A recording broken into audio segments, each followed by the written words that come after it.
Disclaimer, this video contains spoilers about Super Mario Sunshine, but considering it's an 11-year-old game, I'm sure you're fine with that. This week we're reviewing Call of Duty Modern Warfare with the hell was that?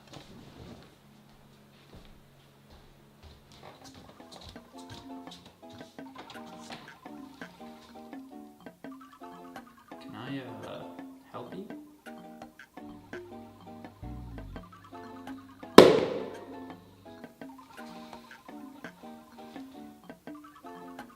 What a weird day. Super Mario Sunshine. I used to play the shit out of this when I was younger. And come to think of it, it's a bit underappreciated these days. I think I might try this out again.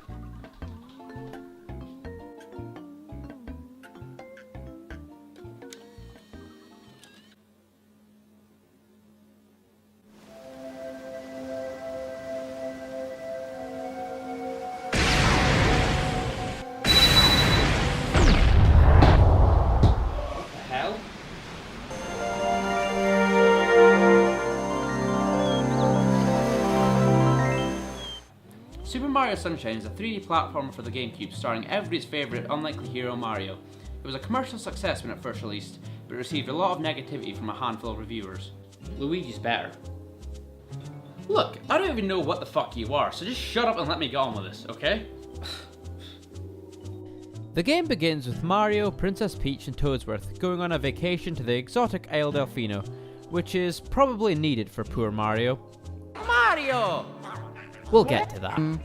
After their plane has a rough landing, they soon learn of the island having been vandalized by the shadowy figure which resembles Mario, which leads to a trial. Mario is then sentenced to clean up the entire island with the use of his helpful device Flood, the flash liquidizing ultra dousing device. How does he get Flood? What? How does Mario get Flood? It's just there when you get off the plane. That's just fucking lazy.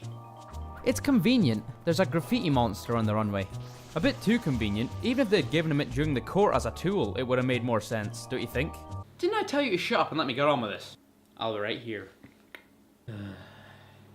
Super Mario Sunshine is based around Isle Delfino as the hub world, much like Peach's castle from Super Mario 64. It follows the same idea of jumping into a portal to get to a level, but this time around, instead of paintings, you jump into graffiti M's. Graffiti what? Graffiti M's, as in M's for Mario. Wow, that's clever. It might not be the most original idea, but it serves its purpose effectively. It mixes it up though, as not all levels are accessed through graffiti M's, as some are actually accessed through warp pipes. Except this time, instead of just random levels, the portals actually take you to various places associated with Isle Delfino, which is clever as in the distance you can see these places, which helps give the island a sense of scale and purpose. The levels are fairly realistic for a Mario game, places like a harbour, an amusement park and hotel. No, not a Mario hotel, but they all have an exotic appearance and appropriate music for the pace and feel of the level itself. Needs more Linkin Park. We don't like Linkin Park. Just keep telling yourself that. As you walk around Isle Delfino, you'll encounter plenty of piantas and gnocchis. They usually have nothing particularly interesting to say, but you get the odd few who are either extremely retarded or make interesting references.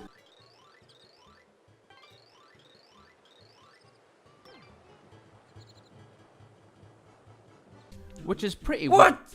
The worst part about that is that this island is a stone's throw away from the market. This guy has been stranded here for years, and he didn't think to call for help.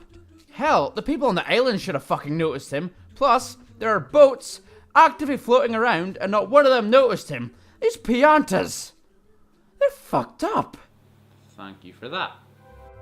As you go through the game, you collect what are known as shine sprites. These you get by finishing the various missions you find by going through the portals to the levels. They consist of events like some kind of boss monster causing a stir, collecting red coins, or chasing the illustrious Shadow Mario, and spraying him until he can't take any more. The shine sprites are essentially this game's equivalent to Mario 64's stars. They are supposedly Isle Delfino's guardian entities of sorts, but when you first begin, Isle Delfino is very shaded and gloomy, but the more shine sprites you accumulate, the brighter the island gets and the happier the people become. One of the more unique parts of the game is the secret levels. These are usually accessed by finding a secret door either around Delfino Plaza or inside one of the actual game levels, and is usually the main goal of one of the level missions. These are essentially true platforming segments, and in most of them first time around you get FLUDD taken away from you, so it's hardcore, balls to the wall, run, jump and climb segments, which is actually a good thing.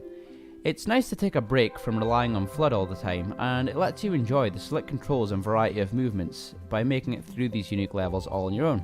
Even though some of them are as hard as Luigi's Luck.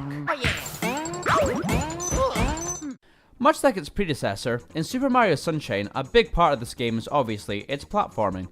And let me tell you, in Sunshine, the platforming is superb. The controls are tight, the moves are fluid and stylish, and everything just feels right. That's all fine and dandy, but what about the shitty camera? Yes, the negative prick is correct. The camera does fall short. I mean, it controls okay, but if it gets caught behind something, it can be a real pain to see what the hell you're supposed to be doing. A good example of the camera being a nuisance is this mission in Pina Park.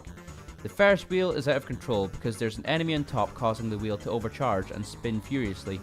So to stop him, you need to climb to the top. Most of the climbing takes place in the small corner of the park where you climb on metal fences. The camera can be a pain here. You can't really view Mario from behind, which at times can be a real problem. You could just view him from the front, but it can make things a bit difficult due to not being able to see properly. Come to think of it, Pina Park is where all the weird crazy shit goes on. Shadow Mario kidnaps Princess Peach, shocker. Bet you didn't see that coming. Nevertheless, he takes her to Pina Park in some ridiculous looking hovercraft boat thing, where he then unleashes a giant mecha Bowser which inexplicably appears out of nowhere, which you then proceed to fight on board the roller coaster by shooting water missiles at it, as he continuously fires bullet bills at you, which then leads to the realization that Shadow Mario is in fact Bowser Jr. Come on, a Mario game without Bowser, did you really think that would happen? Okay, it has, but that's not the point. At the very least, you expect it. This may be Bowser Jr., but Bowser himself is in the game, but we'll get to that. Bowser Jr. then goes on to say how his dad told him that Princess Peach was his mother, and Whoa, hold the fuck up! Oh, what now? Who is Bowser Jr.'s mother? You know, I don't know. Actually, where did any of the Koopalings come from?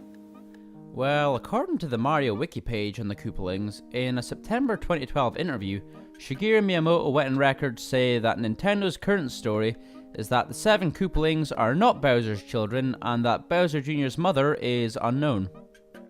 This is just opening a whole other can of worms, so I think we're better off just letting this fact slide.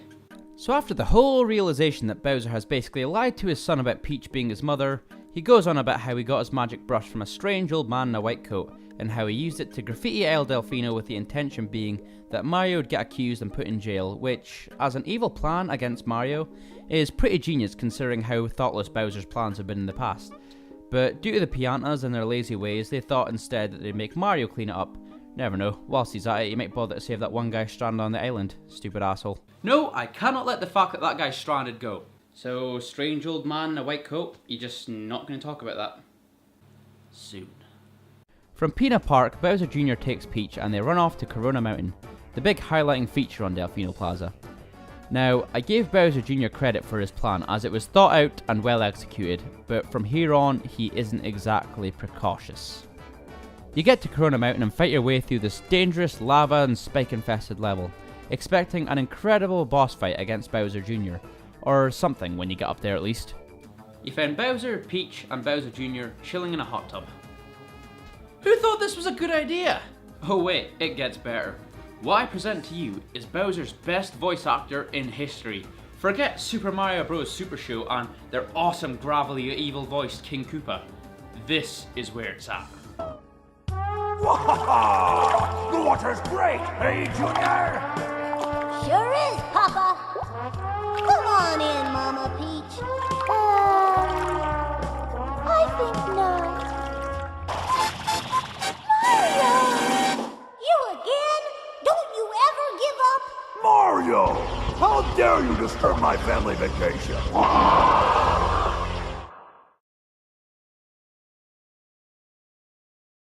Yes. They made Bowser sound like some kind of weird pirate, and yes, this is the final boss fight. You fight Bowser, who is just chilling in a hot tub. Couldn't make up something half as ridiculous even if I tried. Basically, you have to use the rocket nozzle to jump up and do a super ground pound on the 5 points of the hot tub, which by the way is just floating in the sky. It's also filled with green water. Ugh, no wonder Peach didn't want to get in. So you beat Bowser and Jr. and you lose your comrade Poor Flood in the process, but it's fine. The princess is saved and the Shine Sprites have returned. We are then treated to a touching father and son moment between Bowser and Jr., where Jr. tells Bowser that he's not an idiot, and that he knows Princess Peach isn't his real mother. I mean, do you really think Peach would go for a guy like Bowser? And just as you're soaking in the passing of Poor Flood, he's fine. They fix him and he's ready to party. And then the credits roll. So would I recommend Super Mario Sunshine? Yeah, I would. It's one of those games where the plot might not be perfect and the voice acting might be subpar in some places, but it has a certain charm to it. The characters are likeable, the gameplay is fantastic, and the levels are fun and interesting. Now you, huh? Get out. But I thought we were finally starting to get along. Fine, I'll leave, but I'll be back. Okay man, good luck with that. Hey, thanks for watching. I can only put up one video on here as I'm a lazy bum who doesn't work hard enough. If you want to ask me a question or tell me I suck or just want to say hi, then why not follow me on Twitter? The handle's right there. And if you want to let me know you're the first commenter, then feel free to comment below. If there isn't a comment which says first, I'll be very disappointed. I read all the comments, so be friendly and nice to each other and whatnot, and I'll see you in the next video. Thanks for watching.